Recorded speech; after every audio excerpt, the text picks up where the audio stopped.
दोस्तों नमस्कार। भारत जोड़ो यात्रा के दौरान राहुल गांधी ने एक चिनगारी सुलगा दी है।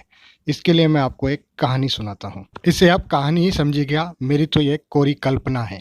कहानी की शुरुआत, जो कि मेरी कल्पना है, होती है 2013-14 में। किसी खास व्यक्ति विशेष ने, समूह ने, वर्ग ने, विज्ञापन जगत की कंपनियों ने मुझे एक नायाब, चमकीला, चमकदार, शाइनिंग किया हुआ, पॉलिश किया हुआ एक पत्थर दिया और कहा कि यह हीरा है। मैंने उसे बड़े सहजता से, सरलता से अपने शोकेस में सजाया।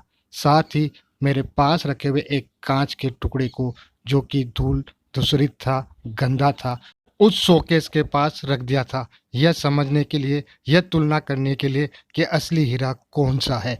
वह कांच का टुकड़ा जो धूल धूसरित था, उससे पास ही रखा था।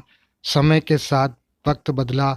मैं रोज नित्य उस शोकेस से मिट्टी झाड़ता था, कपड़े से उसे साफ करता था और लगे हाथ उस कांच के टुकड़े को भी साफ कर दिया करता था। दोस्तों, कहा जाता है समय पंख लगाकर उड़ता है। समय बीतता गया, देखते देखते 8 साल बीत गए। आज जब मैं उस शोकेस के सामने खड़ा होकर उसकी धूल साफ कर रहा था, साथ ही उस कांच के पत्थर को भी साफ कर रहा था और तुलना कर रहा था कौन चमक रहा है, तब मैंने देखा शोकेस में रखा हुआ वह शाइनिंग पॉलिश किया हुआ टुकड़ा चमक खो रहा है और जिस कांच के टुकड़े को मैं धूल धूसरित समझ रहा था, अपनी चमक बिखेर रहा है। शोकेश में पॉलिश किए हुए चमकदार पत्थर की तुलना में तो यह बाहर रखा हुआ कांच का टुकड़ा ही ज़्यादा चमक रहा है।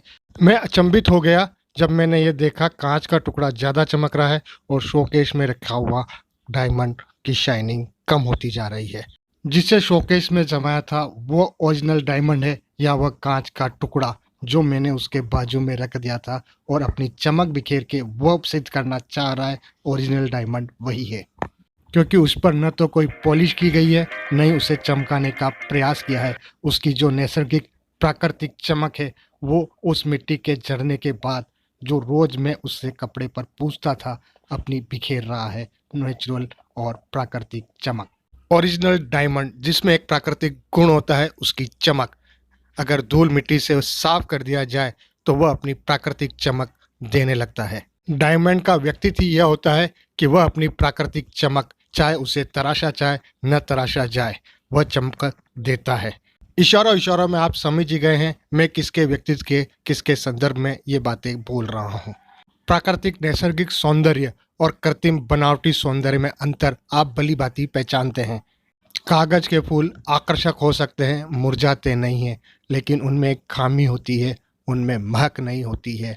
और जिन फूलों में महक होती है, उसके सौंदर्य का मुकाबला कागज के फूल कभी नहीं कर सकते हैं। आप कागज के फूलों से तो अपने ड्राइंग रूम को सजा सकते हैं, परफ्यूम से उसे महका सकते हैं, परंतु मेरी आपसे विनती यही है, आपके बागीचे में तो प्राकृतिक फूल खिलें, जो ही ज़्यादा अच्छा होगा। यदि आप अपने बगीचे में भी कागज के फूलों को सजाएंगे तो फिर प्रकृति का क्या होगा। मैं आपसे ये ज़रूर कहूँगा कि आप अपनी नेचर के बारे में ज़रूर सोचिए, आपकी प्रकृति क्या है। क्या वक्त के साथ आपकी प्रकृति भी बनावटी हो गई है, कृत्रिम हो गई है, सहजता खो चुकी है। राहुल गांधी की इस पद यात्रा ने मेरे अंदर एक चिंगारी सुलगा दी है और मैं ये सोचने लगा हूँ, यदि कल आने वाली जनरेशन को मैं जो कहानी सुनाऊंगा, क्या उसी गर्व और उसी गौरव के साथ सुना पाऊंगा जो मेरे से पूर्व जनरेशन ने अपने समय की कहानी, उनके संघर्ष की कहानी मुझे सुनाई थी। इस पद यात्रा ने एक सवाल खड़ा कर दिया है, मैं अपने संघर्ष की कहानी, अपने समय की कहानी अपनी नेक्स्ट जनरेशन को किस गर्व से सुनाऊं। क्या शोकेस में रखे उस डायमंड की कहानी सुनाऊं या उस कांच के पत्थर की कहानी सुनाऊं जो उस शोकेस के पास रखा था और अपनी नैसर्गिक चमक समय के साथ बिखेरता जा रहा था। क्या मैं आने वाली अपनी नेक्स्ट जनरेशन को यह समझा पाऊंगा कि ड्राइंग रूम में रखा हुए कागज के फूल और बगीचे में लगे हुए प्राकृतिक फूलों में अंतर है, या फिर आप मेरे बगीचे में भी कागज के फूल ही सौंदर्यकरण कर रहे हैं, नेचुरल फूलों की महक तो अब कहीं खो गई है। क्या मैं आने वाली नेक्स्ट जनरेशन को ये बता पाऊंगा कि आजकल जो मेरे आसपास जो भी बिखरा हुआ है वह सब बनावटी है, कृत्रिम है, नेचुरल नहीं है।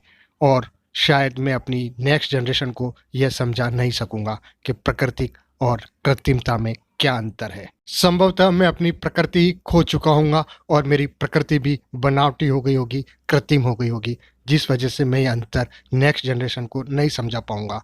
आप सभी सोचिएगा ज़रूर। आप सभी को राम राम सा।